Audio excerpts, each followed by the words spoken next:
Welcome to Friends and Fiction. 4 New York Times bestselling authors, endless stories. Novelists Mary Kay Andrews, Kristin Harmel, Kristy Woodson Harvey, and Patti Callahan Henry are 4 longtime friends with more than 70 published books between them. Together, they host Friends and Fiction, with author interviews and fascinating insider talk about publishing and writing, to highlight and support independent bookstores. They discuss the books they've written, the books they're reading now, and the art of storytelling. If you love books and you're curious about the writing world, you're in the right place.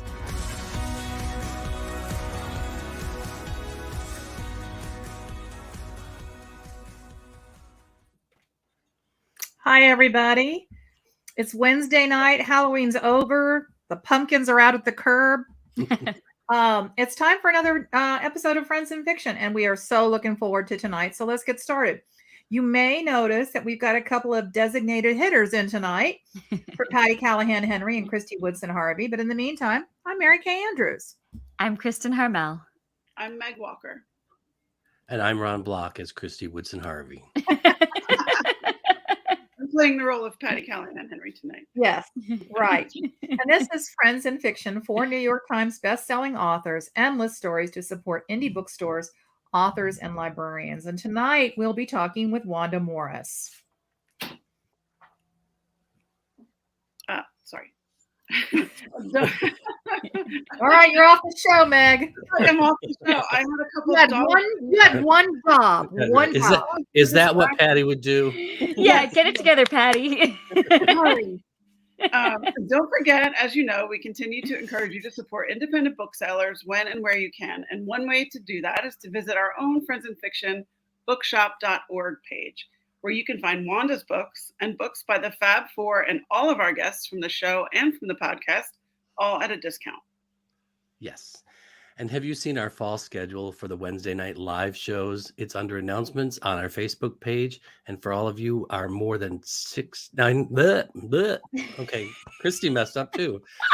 Our more than 96,000 members. Wow. That's amazing. It is crazy. And next week we have Philippa Gregory. Yeah, we're so excited about amazing. that. But tonight we want to send a special shout out to Lisa Harrison and Brenda Gardner, our very own PB&J, who run the Friends and Fiction official book club with Brenda and Lisa. They are now an award-winning book club because this past weekend they won a Zibby Award for Best Virtual Book Club, which is so cool. So we're so happy for them. We're thrilled. Make sure you check out their Facebook posts to see the great photos they shared of their exciting weekend in New York City. With 14,000 members in the Friends and Fiction official book club with Brenda and Lisa, Brenda and Lisa choose a book each month and host a chat with that book's author. They also have happy hours with Ron Block appearing as himself rather than as Kristy Woodson Harvey. And they keep everyone in the loop about suggested reads and upcoming releases. Their pick for November is actually my 2012 novel, The Sweetness of Forgetting, which just came out as a 10th anniversary edition. It's in stores now, and I'll be joining them on Monday, November 21st to discuss it. I hope I will get to see all of you there. But in the meantime, if you are watching us live tonight, please do send a big congratulations out to Brenda and Lisa in the comments for their exciting and well-deserved Zibby Awards win. Yes, cheers. Congratulations. Cheers to them. Cheers. And before we dive in with Wanda tonight, we have some exciting news to share with you. We've told you all about our Friends and Fiction Behind the Book Club on the Fable app, where you can read along with us and other Friends and Fiction members as we dive into one book per month. Since this is the first show of the month of November, we are excited to share with you this month's book. Usually Patti does the drum roll honors, but Ron, would you care to pinch hit for her? I will see what I can do. Right. And this month we're going to be reading Anywhere You Run by tonight's guest, Wanda Morris. I'll be hosting this month, and I'm really looking forward to engaging with readers in the app to discuss the book and hearing your thoughts too. It's a great one to dig into, really thought-provoking, and there's a lot to talk about. There is. It's a perfect choice. And all you have to do to read along with us is to download the Fable app and join our premium club full of behind-the-scenes info you won't get anywhere else. It's just $5 a month to join the club, or Fable also offers a special annual rate that gives you access to not only our club, but all of the premium book clubs, which include groups led by LeVar Burton of Reading Rainbow fame and Sean Astin of Lord of the Rings fame. Can't get any better than that, right? Right? No. You can learn more at fable.co/friends and fiction. We hope you'll join us. It's going to be amazing. It is going to be. Now, every week we love doing an Ask Us Anything segment. So if you have a question for us, type it into the comments now or leave it under the thread in the Facebook page announcements. And we'll try to get to your questions in upcoming episodes, or maybe we'll get to it tonight in the after show. But for now, let's introduce Wanda. Bring her in, Sean. Yeah, we're so Yes. excited. So Wanda my Morris God. is the acclaimed author of All Her Little Secrets, which was named as one of the best books of 2021 by Hudson Booksellers and selected as the #1 top pick for library reads by librarians across the country.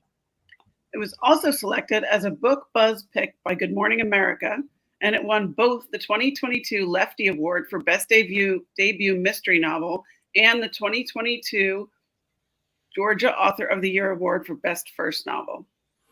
And it was also, this is the 1-year anniversary of the release of that book. So it's so exciting to have her here. Perfect. But also, Showtime is developing All Her Little Secrets, a 1-hour limited series drama starring and executive produced by 3-time Emmy Award winner Uzo Aduba of Orange is the New Black fame. And Wanda will co-executive produce, and I want to know all about that. Oh, exciting. Yeah. Now, Wanda is an alumnus of the Yale. Are you an alumnus or an alumnae? Alumna, maybe. Alumna. I don't know. I think. One of them. I didn't go to the Yale Writers Workshop, so I don't know. We'll ask her. She done gone to the Yale Writers Workshop. Yes, she did. She's done gone there. She's also a member of Sisters in Crime, Mystery Writers of America, Crime Writers of Color, and she serves on the board of International Thriller Writers. She's also a corporate attorney who's worked in the legal department of several Fortune 500 companies. Wanda's married and the mother of 3 who lives in Atlanta with her family. Her new book, Anywhere You Run, just came out last week on the 25th and has been named as one of 15 standout historical fiction books to read this year. That's a mouthful. By Oprah Daily, slacker. It's received a trifecta of starred reviews from Publishers Weekly, Library Journal, and Booklist. So let's bring her in. Wait, where is she? Oh, there you are. Hey. Hello, everyone. Thank you for having me this evening.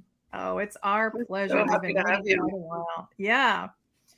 Well, anyway, let's get right to it. Tell us about Anywhere You Run. What's it about? And then I describe it, the micro description is it's a coming of age story of 2 sisters with lots of dead bodies. But actually it is a book that takes place in 1964. It opens with the murder of 3 young civil rights activists who've come to Mississippi to help Black Mississippians get the right to vote. And they are brutally murdered. And against this backdrop, Violet Richards is also brutally attacked, but she kills her attacker. As a Black woman, she knows that she won't get justice in the Jim Crow South of Mississippi. So she takes off running. She leaves behind in Jackson, Mississippi, a sister who's also in a bit of trouble as well. She's pregnant and unmarried, which is a big no-no in the 60s. When the police show up at her door looking for Violet, Marigold, the sister, decides, I better take off running as well so that I don't get hemmed up in this, and maybe I could get a fresh start with her unborn child. So both sisters are on the run, but unbeknownst to either of them, there's someone with a lot of dark secrets and a dark past who has a really unique motive for finding the 2 women, and he is hot on their trail. okay, but now, what's it? really about?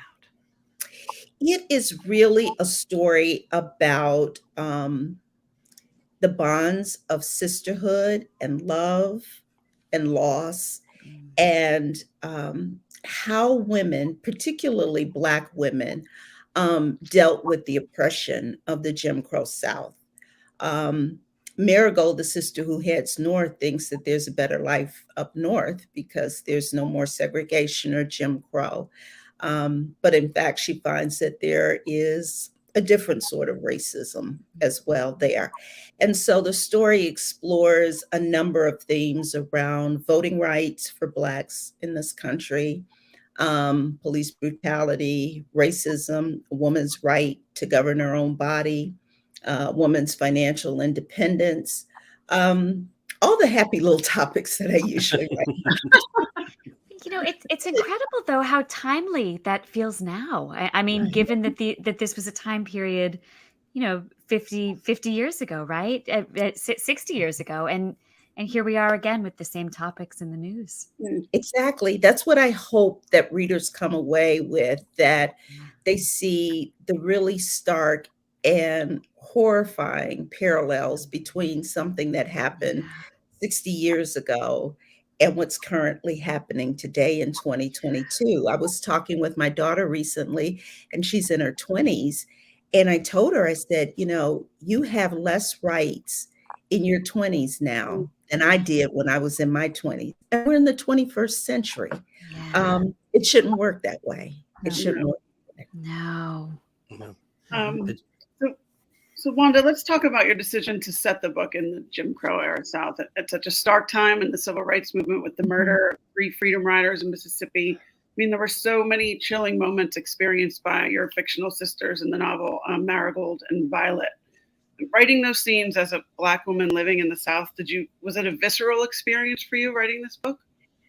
I tell you, it was really visceral when I was doing the research for this book, because and first and foremost, let me give a shout out to the Auburn Avenue Research Library on African American history and culture. They were a godsend. They're here in Atlanta. And when I decided on the topic that I wanted to write about, I walked into the library. I told the librarian, here's what I want to write about. Kind of, where do I start? And he was like, I got you. And he just opened up a treasure trove. And there were books, there were papers that they made accessible to me, pictures, any number of things. And so researching the book and reading the firsthand accounts of people who were beaten and tortured just for trying to get an application to vote. Looking at some of the pictures of people who were just caught in the fray of trying to help Black citizens get equal access to the polls, to, a seat at a lunch counter, for example.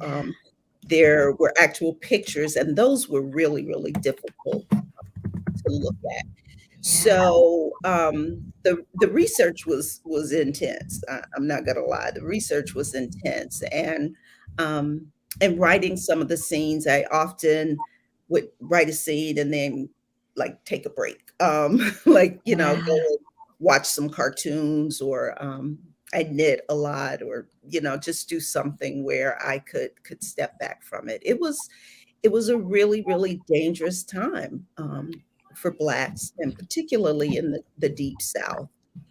Mississippi was one of the states which just entrenched in segregation. And I reference it in the book. The Mississippi Citizens Council was a group of white business leaders that had decided they would not follow the federal law of the Civil Rights Act of 1964, and had decided that they would just become entrenched in segregation, and they would do whatever it took, including murder, to make sure that the Jim Crow South stayed segregated. Wow. God, that's I could just imagine delving into the research of all of that, and just, I think it's so hard. Wanda, I write about World War II, which also has some really difficult things to delve Mhm. into. And it's Yeah, just so hard to imagine things like that happened in the not so distant past, in right. a, yeah, I can absolutely imagine your research journey there. Yeah. Um, Speaking of journeys, the sister's journey in Anywhere You Run is such a powerful story, Mhm. and such a meaningful exploration of what sisterhood can mean. Um, can you talk a little bit about the sisterhood aspect? Do you have sisters? What inspired the sister relationship in the book? Yeah, I guess I must have a thing about sibling relationships because my Yeah. first book also had a sibling relationship. It was a brother and sister, but there really is something special about a sister relationship. And I have sisters. There were originally four of us. One has passed. Sorry. And so I think I leaned into that, Yeah. particularly if any of you have sisters, you know how it is. You're bonded like this, but then there's still some things you might keep to yourself, some struggles. Um, there's always that kind of, oh, she's smarter than me or she's prettier than me, that kind of thing that goes on between sisters, but it doesn't deter that bond, that strength of love between the sisters. And so I tried to bring kind of my own personal experience with that into the book. And one of the things when I was writing the book, I wanted to make sure that people understood that even though everyone else, the outside world, thought that the sisters were very different, in Yeah. fact, they were very much alike. Yeah. And part of, kind of their character arc was to finally come to that realization that they were both, very strong women. They were both vulnerable as well. Um, so yeah, I tried to imbue the book with a lot of that that kind of comes out of my personal relationships with my sisters. That's I thought it was awesome. interesting that they lost a sister, right? Mhm. Yeah. So there are actually three sisters. There's Rose, Marigold, and Violet. And Rose kind of comes in through a series of diary entries. Right. But yeah, they're three sisters. Yeah. And Rose's voice was very powerful through the whole thing too. It Mm, was really amazing how you wove that in. Um, thank I, you. I want to talk a little bit about your connection. You connected the sisters already, but the places that they traveled to. So Chillicothe and Cleveland. What connections do you have to those? And before you answer that, I just want to tell everybody, put this on the record, that we just recently discovered that my grandmother her name was Violet Vera, and that's Violet changed her name to Vera in the book. So I don't know if that was our I Oh, know it a was our, cosmic connection or what. that's right, awesome. right. Yeah, we just kind of figured that out the Yeah. last time we talked, and I was like, what? Yeah, that is so cool. Um, yeah, so Chillicothe, Georgia is a fictional town, of course, but it's loosely based on a town in East Georgia here. And I certainly didn't want to use the real name because there are some aspects of that town that aren't very pleasant. And I didn't want anyone to think that I was disparaging their hometown. And Okay, but so what's the town? Just between you It's, and it's, between us. it's just us. It's just Just us. between us. I'll whisper it to you. So yeah, and so Chillicothe was kind of my nod to Ohio because I'm originally from Ohio. Are Um, you? yes, I'm originally from Cleveland. She's from Yeah, Cleveland. Oh, I had no idea. Ron, That's awesome. yeah, yeah. Ron and I have talked about this endlessly. Um, so yeah, so I put Cleveland in the second novel because confession time. It was kind of lazy research. I mean, there's done all that other research on the Civil Rights Act and the Voting Rights Act. I was kind of like, I just need a town where I don't have to go and research that town as well. And so, so I'm from Cleveland, so I knew the streets and I knew, some of the landmarks. So that was kind of my lazy way of researching. But yeah, so I'm originally from Cleveland. I was wondering too, did you, Ron, you were supposed to ask her about firsthand research. Like, did you talk to? Oh. Damn it, nobody's following my script tonight. Oh, that's later on. Let's talk about this. You guys are so funny. Let's talk about the soul food and the music. Yeah. Okay. Yeah. Go ahead. Here's the deal. Since I wrote the script, I chose the best questions for myself. Southern soul food and 60s soul music are such an evocative thread in this book. And I love the scenes where Violet was trying to learn how to cook at the diner. And I was thinking, if there was a tasting menu for this book, what would it include? Like, if you were to do a tasting menu, we're going to have an event. What would it have? Oh gosh, that's a good one. I'd probably obviously. I'd probably say catfish. Because remember they had the fish fry and Hank liked to fish. Yeah. So there would definitely be some aspect of fish. I think sweet potato pie, pound cake, black eyed peas. I mean, kind of all those Southern delicacies. I think I just gained 5 pounds listening to you. I know. I was just thinking. So Wanda, when are you inviting us over for dinner? Because we're available. Listen. Let me tell you something, that those scenes where Vera Violet was trying to learn how to cook. Yeah, I snatched that from real life. That is me. I am not a cook. Okay. I am not a cook. My children, my husband will tell you she is warm. She is loving. She sets a beautiful table, but she's not a cook. So now you would not come to my dinner party. You will come to my dinner party for the vivacious conversation and the lovely table and the music. I love music at my dinner parties, but someone else always cooks or I cater. Okay. Fair enough. And you know what? If you can buy frozen Mary B's biscuits, why do you have to learn how to make biscuits? There you go. Exactly. Okay, now since we've talked about the food, what about that playlist? I know you posted it on your website. Would you share some of the songs you were listening to while you were writing this book? Oh my gosh, yes.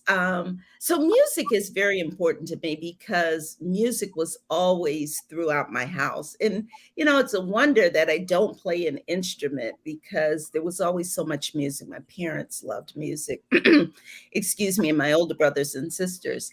And so when I was researching the book, I did a number of things aside from the intensive research around the historical aspects of the book. I also leaned in and I read a ton of, magazines like, Life and Jet and Ebony, old magazines from the 1960s. But I also listened to a lot of music during that time period because I wanted to immerse the reader in what it was like to be in 1964, whether you were in the South or the North. And music was part of that. There are various scenes throughout the book. There are nightclub scenes where music is very evocative. There are scenes where like they're having a party at Hank's house and there's music. But I listened to a lot of Nina Simone and Thelonious Monk and Patsy Cline, Frank Sinatra. It was kind of a wide breadth of music because I had such varied characters. And some of those songs reminded me of the characters and kind of what their struggles were and what they were going through. But you know, if you like music, and I don't care what kind of music you like. I mean, who doesn't like 1960s music? Like Mark Reeves and the Vandellas and Jackie Wilson and all these, you know, artists. Exactly, all of that. Because it gave me an opportunity to kind of flesh out the characters and the scenes in the book through music. Interesting, you know, fun little fact. When I write new material, I can't listen to music though. I have to write in silence. Same. Yeah, I can't either. Same thing. Yeah. Yep. And others, that's all they do. That's how they get through. Yeah, exactly. Always, I would listen always to that has music while I on was walking around the house or cleaning up or something. Yeah, Patti always has music going when she's writing. I can't do it. Yeah, I have to write in silence. Yeah. Same here. Silence or like background noise that doesn't have words that I can discern. Now, Wanda, people can find your playlist on your website. Is that right? Or your social media? Yes. Yeah, if you just go to wandamorriswrites.com and you click on books and you go to anywhere you run and just scroll down and it'll take you right to the Spotify playlist. Yeah. Awesome. It's a good one too. I love it. It's so like it's so evocative of the time period too. When I'm reading, I was like, I could kind of jam along a little bit with it. So now I'm going to bring it down a little bit, or make it a little more serious. So Anywhere You Run starts in Jackson, Mississippi. In the beginning of the book, you actually are upfront about telling readers that your story is going to contain authentic terminology from the time of the setting of the book. And that's a tricky trick. Can you talk about your decision to do that and being so honest and why you think it's important to be so? That's a good question. I'll tell you, I had to do a little pushback when I turned in the manuscript. My editor thought, I don't know if you want to include these epithets. And I told her, let me think about it. And I thought about it and I was like, nope, they gotta be in. And the reason why I did that is because I had done massive research just on the historical parts of this book. And to not have the way people actually spoke and talked during that period meant that the book wasn't quite as authentic as it could be.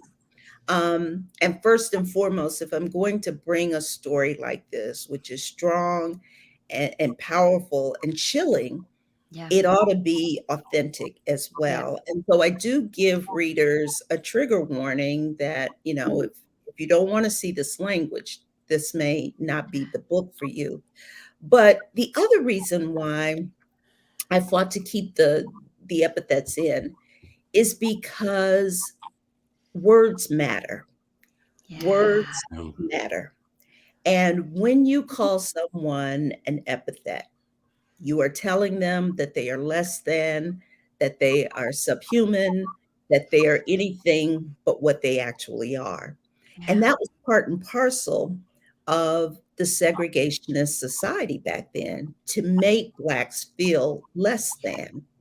And so very, very important to keep this language, albeit horrific, but to keep it in the book so that the book rang true and that the characters were authentic.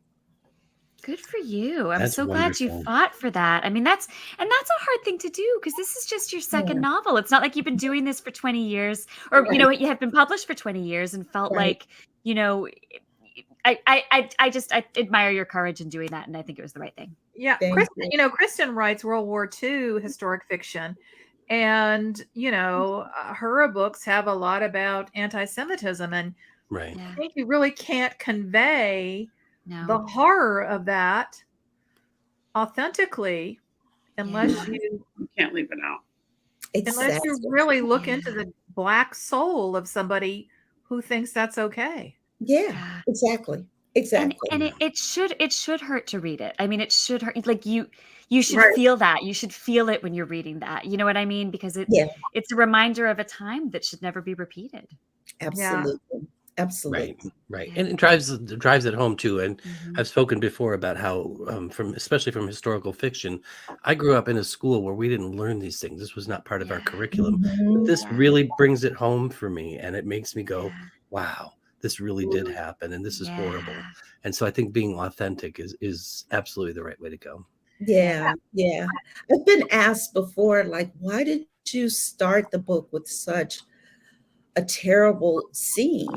And I said, that scene was crucial, not only to the content of the story, but it Right. was crucial to understand the time period in which the book is set. Yeah.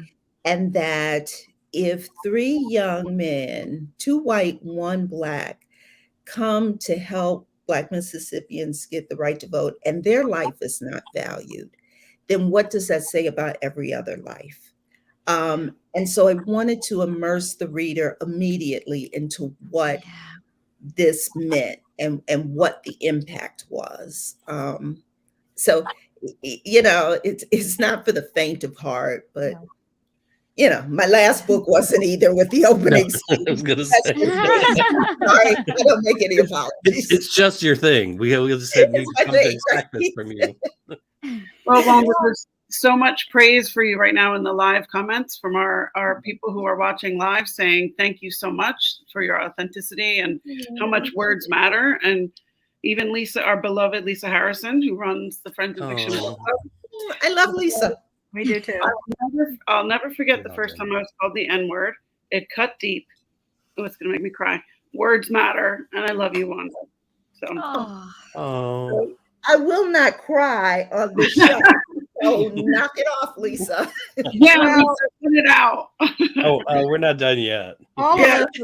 of us have cried on this show, so don't feel like the Lone Ranger. You know, Wanda, I wrote a book, The High Tide Club, with a young, I think she's 10 or 11 years old, and she's Black, and she's a Gullah girl on an island off the coast of Georgia, right at the beginning of right before World War II. Mhm. And bad things happened to her. And the only way I could convey how awful the man who who assaults her was to have him say those things. Mhm. And it, and I sort of really had to lobby to let this character say these things and convey how awful he was. Yeah. But and it doesn't help if you're a white writer writing those scenes. It's touchy. Yeah. Touchy. But sometimes, I mean, over the years, I've had characters, I write sort of mysteries and women's fiction, but when I've had characters do bad things, it's interesting. Readers will email me and say, how could you? How could you? And I can't, I have to say, that wasn't me. Yeah. Yeah. Well, what's interesting, when my editor and I were discussing whether to leave these epithets in, and I told her, I said, let me think about it. She's like, maybe, you could use some other term or something. And I was like, let me think about it. So I went back and I did some more research, and the other terms that I came up with were worse than the first set. Yeah. It was just like, and I included a couple of them, and it was like, to call somebody this is just horrific. And I was like, that's just as bad as the other. It's not the N word, but it's just as bad. Yeah. So she kind of set me loose. So I'm gonna put some of those in there. But it was just a really horrible time. And those words, unfortunately, are still bantered about today. Of course, It's it's nothing. And I'm like, they still sting, just like Lisa said. Those words still sting. Yeah. They still sting. Yeah. And they really, I was telling Wanda before we were in the green room ahead of time, I was telling her that right after I finished Anywhere You Run, I watched Respect, the Aretha Franklin biopic, and they dropped the N-word in that movie, and it's Aretha Franklin's father, who's a preacher, very powerful, influential preacher in Detroit. When he encounters Aretha's soon-to-be husband, you hear that word because he says, "You get out of my house." And it really made my head spin all the way around. Yeah. It was so powerful. It's a horrible word, no matter who uses it. Black, white, blue, whoever. It's a horrible word. Yep, absolutely. But it had that impact. It made me think, what's going on here? Yeah. All right, let's bring it shifting gears. Let's talk some about your journey to publication, Wanda. You did an interview with Writer's Digest where you talked about your 13-year-long journey to publication. And since November is National Novel Writing Month, known online as NaNoWriMo, we'd love to hear how you sustained the faith over that long journey. You didn't even tell your family what you were writing. Tell us what kept you going, and was there one thing that turned the tide for you in the process? So first and foremost, kids, boys and girls, don't do what Wanda did. Right? My writing journey is the antithesis of NaNoWriMo. Okay. I started writing the book way back in 2008. And it's interesting. Someone asked me recently, well, why did you start even writing? If you always thought about it, but you never did, how did you come to write at that particular point? And, I did because I was working in a job where I didn't feel very valued. And writing always gave me, a sense of escape. So I start writing this book, and you're right, I wrote it in secret. I didn't even tell my own husband that I was writing a book. And then I got maybe about 60 or 70% through the book, and then I put it away. I literally, and because I do all my first drafts in longhand, I put that chunk of material in a drawer and actually in an ottoman, and never looked at it again. Now, I kept thinking about it, but I didn't touch it because I convinced myself that it wasn't very good. No one would want to read it. Why was I trying to write a book? I already had a job. I had kids. I had all this other stuff to do. Why was I trying to add one more thing onto my plate? So I didn't touch it. And then in 2015, fast forward to 2015, I had gone through some health challenges over a couple years before. And I got through it. What I had decided is most kind of, health challenges and, life-altering things do. It made me stop and think, I think it was it Mary Oliver who said, what are you going to do with your one precious life? And I said, what in the world? Why am I not doing this? If this is what gives me pleasure, why am I not doing this? And so I dug that manuscript back out.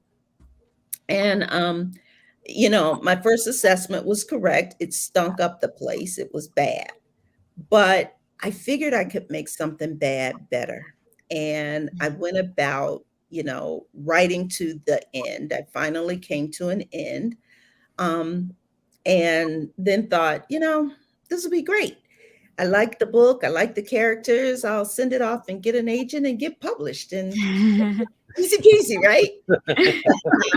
So that's how it happens in the movies.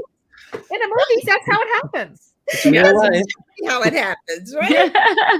And so began my years-long journey to find an agent. I mean, I was querying everybody, and everybody was like, nah, this is just not the story. And you know what? Truthfully, I don't think the manuscript was ready. And that was okay, because, you know, I was taking classes and courses and workshops. And because I just knew that I had a good story somewhere in there. There was a good story. I just needed to figure out how to mine it and polish it. Yeah. And I remember telling my husband, because I had applied to the Yale Writers Workshop and I got accepted. And I was like, oh my gosh, this is great. And then I thought, oh my God, I got accepted. Like, I got to be away for 2 weeks and somebody's got to take care of the baby. It's like, so I finally had to fess up to my husband. And, I told him, I was like, hey, look, so I got to be away for 2 weeks. And he's like, 2 weeks? Where are you going? I was like, so yeah, so I wrote a book and I'm going to this book. He's like, you wrote a book? Like, yeah. And he's like, what'd you write a book about? And I told him, and he sat there, and when I finished, he said, wow, that sounds good. That sounds like a movie. And I was like, oh my gosh, maybe I do have something here. And on I went, because, you know, for the next 3 years, I was still getting rejections. Man, I literally, I could paper this wall behind me with all the rejections I got. But for some reason, I was undaunted this time. I just love the characters and all her little secrets.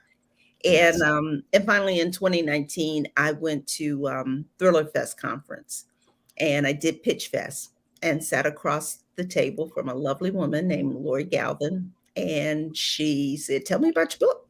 And I did, and sent it to her. And 24 hours later, she said, I am loving this. Wow. Oh, that's great. And so Lori is your agent? Lori is my agent. Mm-hmm. That's wonderful. I love her. I love her. I don't know if she's listening, but she already knows how I feel about her. She has been a real champion for this book and for my career.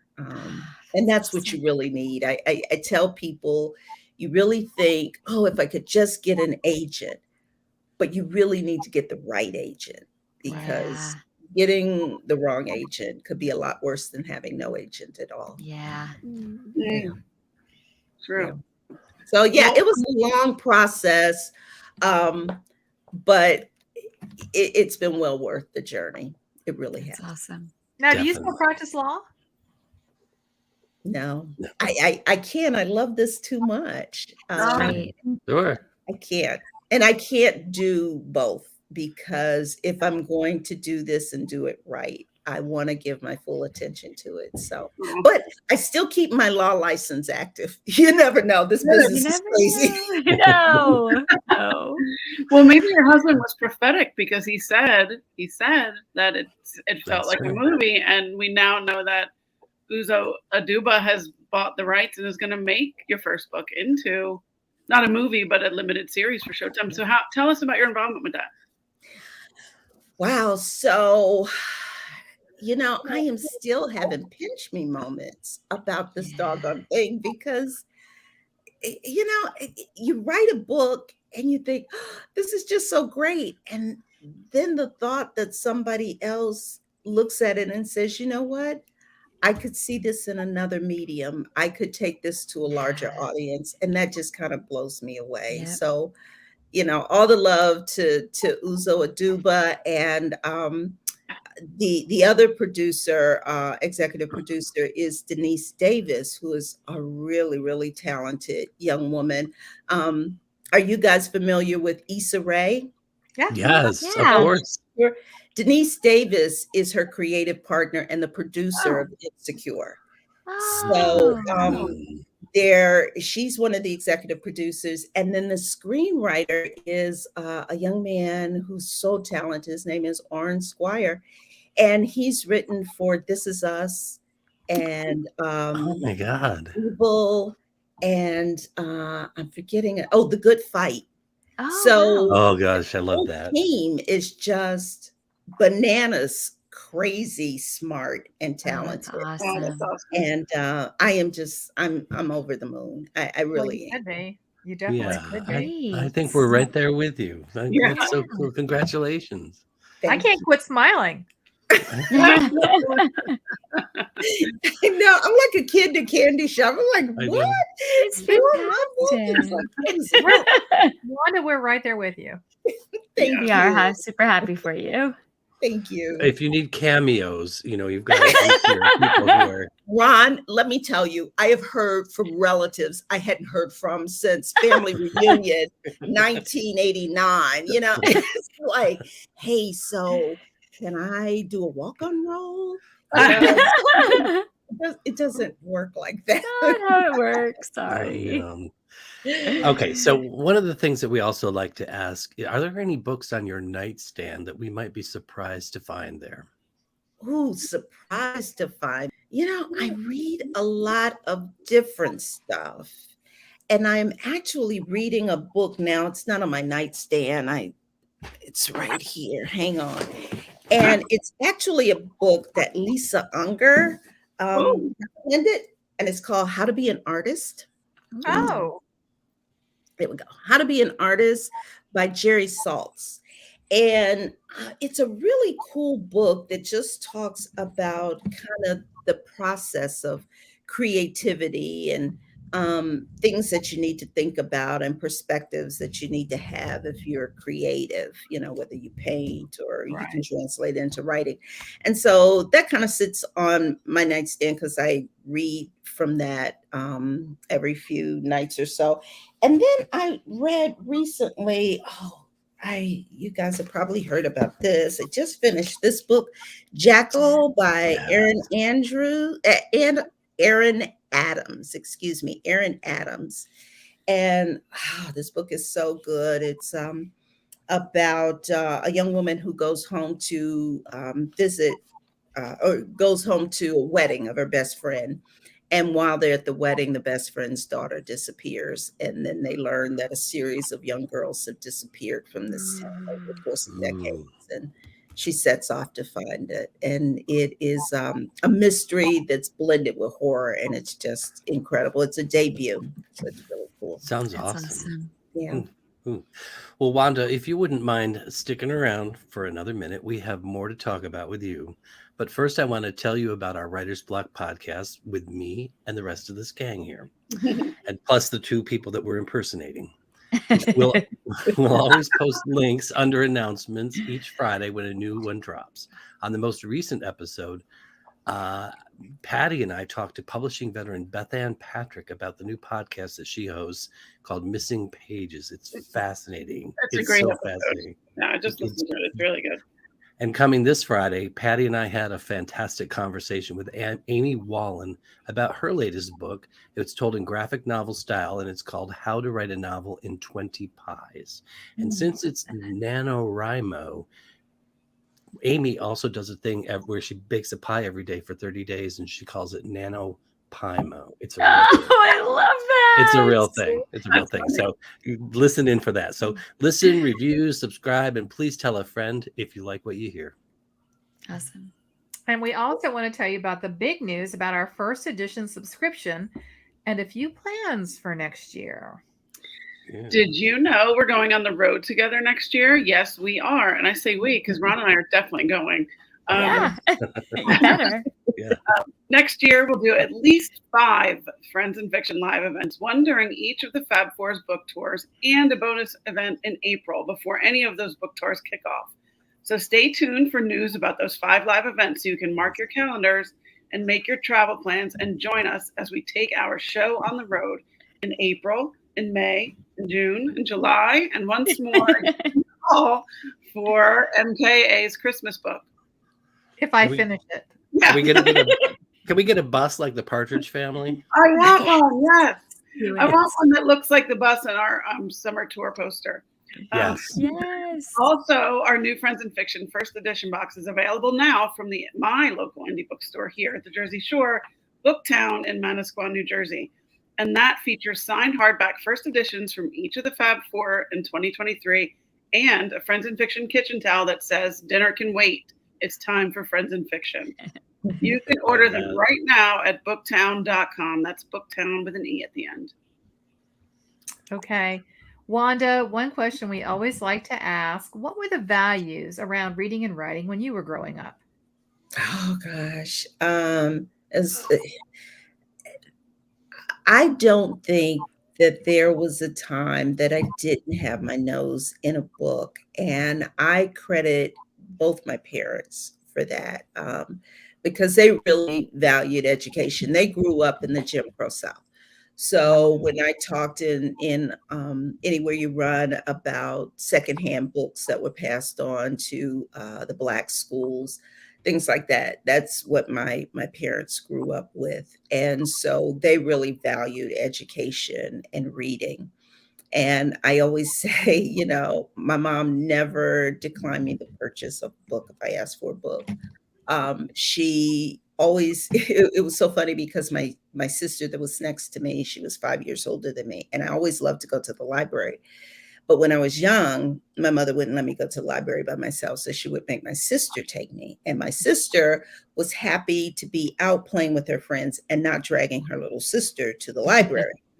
And so she would, kind of like drop me off, and she'd be like, I'll come back and get you. And one time she forgot to come back and get me. Like, sitting, and here's the thing. It didn't bother me because I was sitting out there reading books until, my mom finally came and got me. And, of course, my sister got punished and everything. But, I have always loved books. And I think that is largely because of my parents. And my dad was one of those that, I'd be like, Dad, how do I spell the word, algorithm? And he'd be like, go look it up in the dictionary.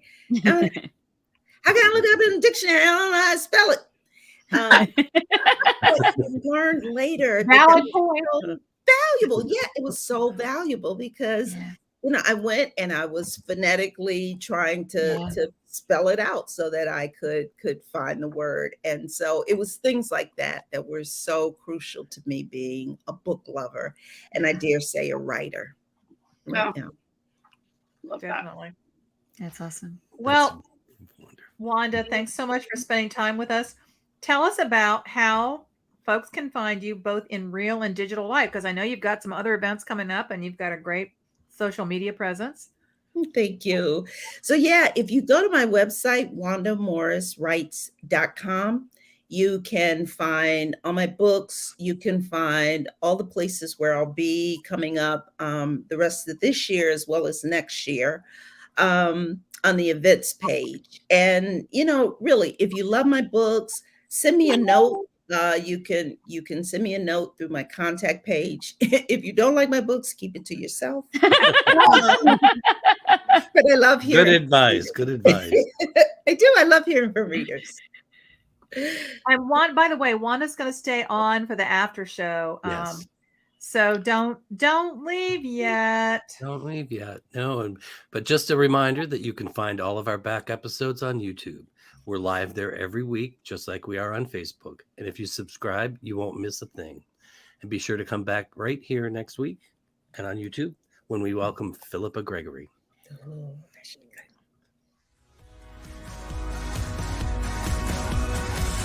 Thank you for tuning in.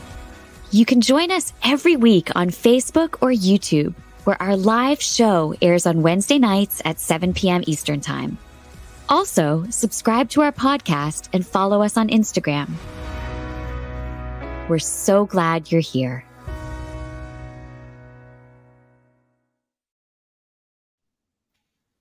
Welcome back, everybody. We've got so many comments and questions for Wanda. I don't even know where to start. Where do you think we should start, Meg? Why don't we ask some of the questions that came in from our live viewers for Wanda before we do I that? think so too. I definitely agree. All right, here's one. Kathy Hamdy Swink. She asks, how did the state of Georgia compare to Mississippi when you did your research? Was Georgia just as bad? Georgia was pretty bad too. I think that, the closer to the north that you got, a little better things got. But Georgia was pretty bad too. Less dramatics. Yeah, exactly. So, I never thought about ranking them in terms of, horrendousness. but I gotta admit, they both had the clans and things like that.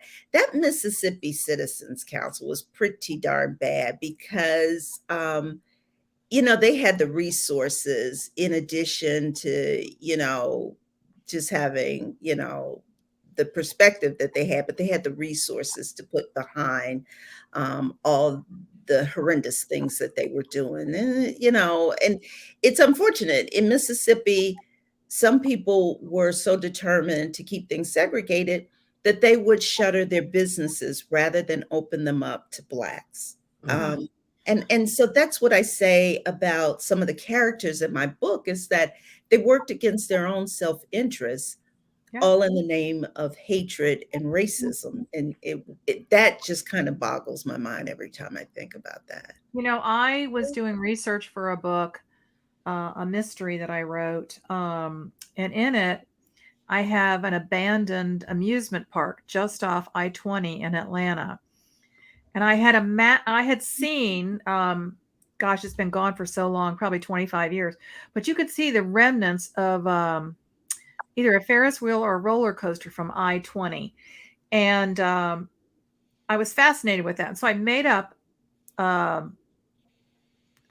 amusement park in Atlanta that's defunct, and stuff happens there. But what I found out after I'd already made it up was that there was an amusement park in Atlanta. I called it Funtown in my book, but it had another name, and it closed. In the 60s, Martin Luther King wanted to take his children to this amusement park. Now, this was long before Six Flags Over Georgia. And he showed up with his children, and they closed that amusement park.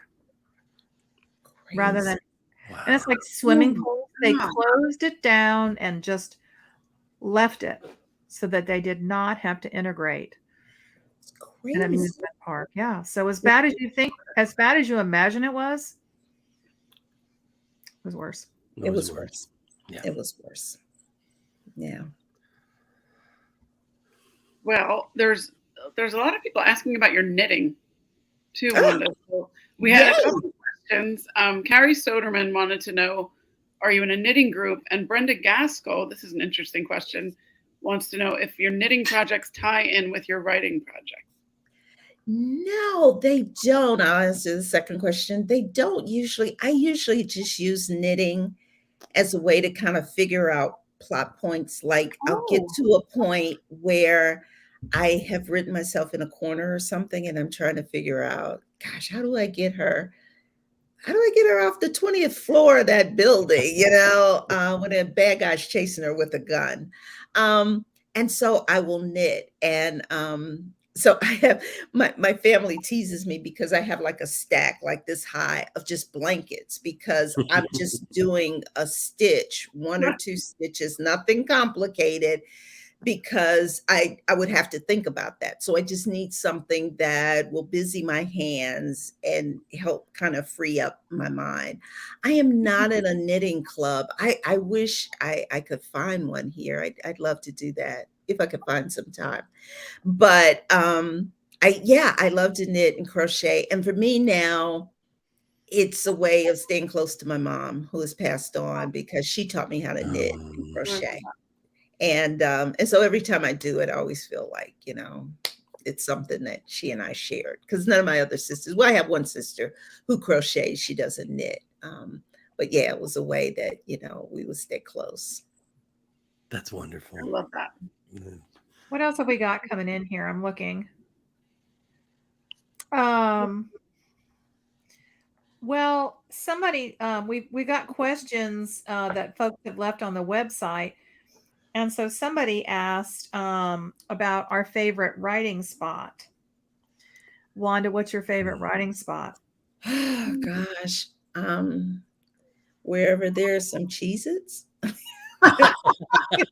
Just kidding. I'm just kidding. You know what? Actually, it's right here where I am. This is a little room that's off my living room in my house. And I'm surrounded by, pictures of people I love. Let me see, this way, over this shoulder, that shoulder. Yeah, that's a picture of me graduating from law school with both my parents flanking me. Aw. And I love that. Very nice. And then on this side, that's a picture of my mom when she was like 19. And man, she was so freaking stylish. You guys want to see that picture? Yeah, she looks fine. Yes. Yeah, she Yes. was fine. I love the person at the Obama rally the other day that said, "You are Oh my NF gosh, fine." I love it. You're just like, you're fine. I will tell you while you said that. That was hilarious. That's my mom. Oh, Wow. You see that? Look at that dress. Beautiful. Oh, yeah. She was stunning. That's And cool. no doubt, she was kind of a little bit of the influence for Violet in the book. Yeah, because she was just so pretty. I mean, I've always thought my mom was the prettiest woman I've ever seen before. Oh, well, I hope you have to think that. You know, I follow the sun around my house. I'm a Leo. Mm. And you're seeing my office. I always, I do the show from my office. I rarely write in here. I have a nice office. It's got everything I need except sunlight. So I write in bed in the morning in my PJs. And then I move downstairs to the sunroom when the sun is there. And that's now somebody asked, what is your biggest distraction to your writing? My husband. Listen, I love him. He may be watching. Mwah, I love you, honey. But, he's like my best friend. And so when he comes in, he's usually like gossiping about somebody or, he wants to chat. And then I'm like, okay, I got to work. And then we'll start chatting. And I'm like, wait a minute. I just blew, 45 minutes. He's usually pretty good about, giving me the space that I need. But, sometimes he'll come in and we're sitting in here laughing. And I'm like, I got to get to work. I got a deadline. But I'm usually, I've kind of learned to manage social media because that used to be my distraction. Like I would sit here, I write a little bit, and then I pick up my phone, and then I fall into a social media hole. I think your light just went out. What? Nope, I rolled my chair backwards, and I think I ran over the cord. Yeah, well, I've learned to manage that now, so I don't fall into those social media holes.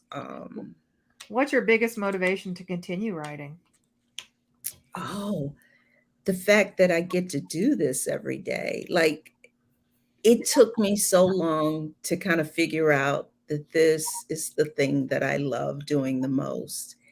And I literally, I kid you not, I am so excited every morning when I wake up and I know I get to come to this desk and write. And I've not felt this way about any job I've ever had. And this doesn't even feel like a job. It feels like a love affair. Oh, I love that. I do too. That's great. So your book is your boyfriend. Yeah, don't tell my husband. I won't say a word. One last Ask Us Anything from Lori Boyd Hagemeyer. Might be butchering your last name. I apologize. Wants to know if you guys also write in a journal or a diary for personal memory keeping. So do you journal? I do. I journal every morning before I start writing. It's just kind of my way of loosening up my brain and getting my thoughts together. And now I feel like if I don't do it, I feel like I'm missing something in my writing routine. Oh. But I've kept journals ever since I was very young. And do you keep them all? Like you still have them all? I still have them all. And now I've gone to computerized. I write them on the computer. So, heaven help me if I lose my computer. People have. But you write your books longhand. Isn't that crazy? But I think it's because I'm not like writing new material. I think it's just that I'm just ruminating with stuff in my head because I'll think about, today Alexandra went to the dentist and she had to get a root canal, and I wish I were there because I know she feels, my oldest daughter, she lives in New York, and so I'm just writing about whatever is happening in my life. But when I'm creating new material, in these fictional worlds, I can't go straight to the computer. Yeah, I don't journal. I for a long time, I wrote in yellow legal pads, and then a couple years ago, I switched over because these are more compact composition books. And so I write the date and the day and and then I write on the left-hand corner is the day and the date. The right-hand corner is where I'm writing. So if I'm writing here at our house in Atlanta, I write Squirrel Hollow, which is, I have to name everything. If I'm on Tybee, I'll write that I'm on Tybee. If I'm someplace else, I write that I'm there. And I might write, not usually, I don't do it anymore. I used to say, I'm so annoyed, blah, blah, blah, blah. But when I took a writer's workshop, as you did, Wanda, with Sue Grafton, and she was a big proponent of journaling. And she said every morning she would start journaling and she would tell herself what had to happen in the plot of her book that day. And so she would say, okay, what Kinsey needs to find out how this person, got to the scene of the crime and why they're a suspect. So sometimes if I'm stuck, I'll do that. Yeah, I do write about like my plots, or if I'm stuck at a certain point, then I'm kind of like, how do I get past this? If she does this, could she get out of the building that way? And so I'm kind of figuring it out that way too. And then, have you guys ever heard of the bubble method? I have seen it used. No. You know who does the bubble method is Laura Lipman. Does she? I do it too. And man, I tell you, once I discovered that, it just kind of like opened up my creative head. I was like, boom. And so when I'm stuck in things and I can't figure them out, I use the bubble method, where you kind of draw a bubble and then you kind of have these offshoots of what you want to come out of this idea that's inside the bubble. Wow. Yeah, writing tip. Yeah, writing tip. There's your writing tip. There's your writing tip. All right, we are out of time. People are leaving to go get dinner or get wine or whatever. Wanda, thanks so much for hanging out with us. Yes, great. Fun. And if you're in the Atlanta area, hopefully next week, Wanda will be joining some other writers at Foxtail Books. That's Thursday night, right? Thursday the 10th. November 10th. Thursday the 10th. I'm going to be there with our pals, Lisa Unger and the Cray Cray, Karen Slaughter. Oh, maybe I'm coming. And there is a rumor going around that Wanda and maybe another favorite Atlanta author, Jocelyn Jackson, will join us. So exciting! Should be epic. Epic. Meg, road trip, Meg. Road trip. Thank you all so much for having me. This has been such a blast. Thank you. Oh, Wanda, you're adored. You're adored. Don't forget to join us next Wednesday night. We're going to have Philippa Gregory. You're not going to want to miss it. No. Good night, everybody. Take care. Good night. Bye-bye. Bye.